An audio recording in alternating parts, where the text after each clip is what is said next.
August 4th, 2020. A date that carved an unforgettable memory in every Lebanese heart. The third largest non-nuclear explosion has left our Beirut with a scar. More than 200 deaths, 7,500 injuries, 300,000 homeless, and almost $15 billion property damage.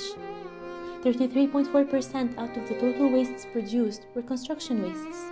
As for our mountains, they are not in a better condition.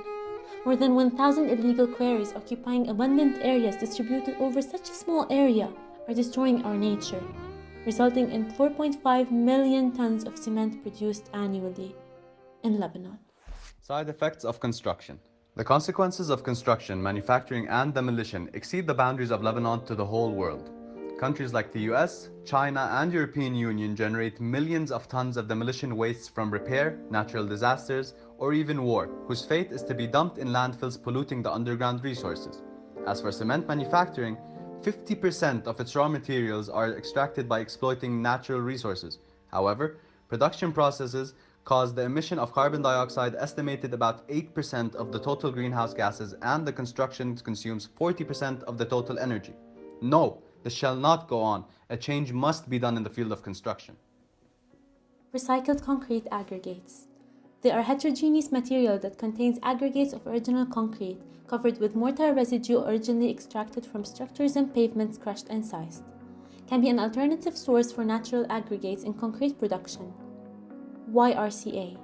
They save around 60% of limestone resources, reduce space required for landfills, decrease CO2 emissions by about 15 to 20%, and save up to 20% of cost.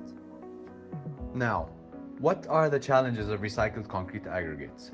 RCAs increase the water absorption due to high porosity, but decrease the mechanical properties of concrete due to weak interfacial transition zones between the RCAs and cement paste caused by the adhered mortar on their surface. They also decrease the durability, workability, and compressive strength of the concrete. But is this the end? No! Many treatments can be applied on RCAs to remove the adhered mortar and help regain many of their lost properties. Such techniques include CO2 treatments and HCl soaking. Another method that starts by introducing fly ash into the mixture can boost the properties lost by RCAs. But is this enough? Since we cannot give up on concrete, let us use concrete to save our planet. And here comes geopolymers. Alkali-activated clinker-free binder matrix, made from industrial waste materials, shows a great potential to become an alternative to ordinary Portland cement, having comparable chemical and mechanical properties. How is it produced? It's the reaction of one or more of raw materials fly ash, a byproduct of thermal power plants, grounded granulated blast furnace slag, byproduct of iron and steel factories, or metakaolin, a dehydroxylated form of the clay mineral, kaolinite, or other materials containing aluminum and silica. With an alkaline activator containing alkaline hydroxide solution or silicate solution, helps dissolve and activate silica and aluminum polymerized in a rapid reaction to form the inorganic polymer. Why geopolymers? Produced from recycled industrial waste, saving virgin material usage, having remarkable life-saving costs, decreasing CO2 emissions, and reducing the global warming potentials, all while attaining remarkable properties. Geopolymer concrete is our ticket towards a more sustainable future for construction. What about treated RCAs into geopolymers?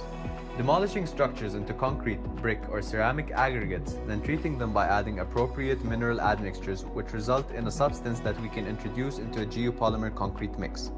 This ensures the applicability of all construction wastes to be reused as natural aggregate alternatives in structural buildings and an applicable concrete mix. What closes the loop is the possibility of recycling these structures, known as second-generation aggregates, having better mechanical and durability properties, hence permitting a sustainable cycle with the least percentage of construction wastes. Construction is conservative to change, but substituting cement by geopolymers and aggregates by treated construction wastes is a promising alternative towards a sustainable environment. It started by the idea of reducing wastes and ended by an entire closed-loop cycle to save the environment and heal our planet. So what are we waiting for?